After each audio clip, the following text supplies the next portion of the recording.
Kontento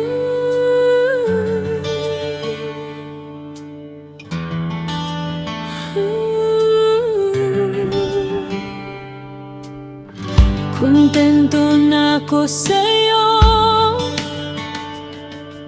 hindi na ako humihiling ng higit. Ramdam ko na ang kakontentuhan, dahil hindi mo ko pinagkukulang sa oras, sa pag-ibig, sa respeto, at kahit pa sa simpleng pagbibigay ng aking paborito.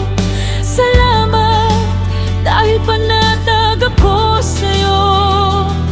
Hindi ako nalulunod sa pag-iisip o nagpapalutang-lutang sa mga masasakit na bakit huling araw ng Nobyembre. Ayos lang kung may mga plano kang hindi nangyari. Hindi mo kailangang sisihin ang sarili sa mga tagpong hindi umayon ang sandali. Pwede ka namang ulit bumawi o tanggapin na hindi pa ito ang tamang oras para mangyari. Magplano ka lang ulit, mangarap ng pagulit-ulit.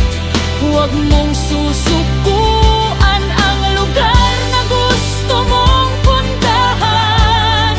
Ang pangarap mong bahay at lupa na ilang taon mo nang pinag-iipunan. Ang paglipat sa trabahong naudlot na naman. Huling araw ng Nobyembre, pero hindi pa huli. May pwedeng pang magandang nangyari sa Batanuan. And then we were taught, and then God bless you, and into last you. Back to work tomorrow morning, please follow the rules of the church. Administration is gone, now exist in the world is going to be a priceless gift card for your time today, anniversary to you. That's the church and the strength of the marital status of my stimulus.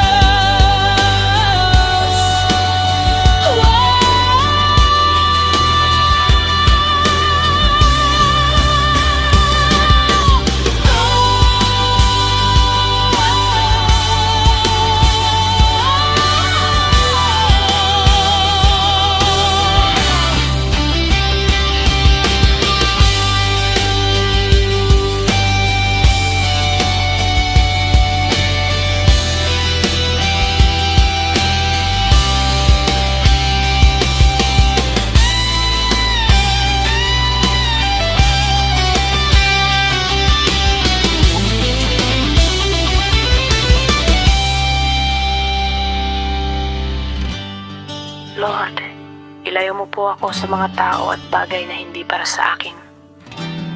Tapos na akong magpumilit.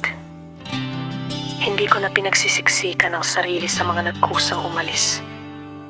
Ayoko nang magtanong. Ayoko nang humingi ng paliwanag na tutuhan ko ng irespeto ang sariling kapayapaan ko. Sa totoo lang, lagi kong dinadalangin sa Diyos na kung hindi para sa akin, agad niyang kunin. Dahil ayokong panghawakan pa ang mga bagay o tao na magiging dahilan lang ng pagbigat ng puso. Gusto ko ng kalmadong espasyo. Gusto ko ng masaya naman na aksyon ko. Minsan pakiramdam natin stagnante yung buhay natin. Pero kapag sinimulan nating i-appreciate yung mga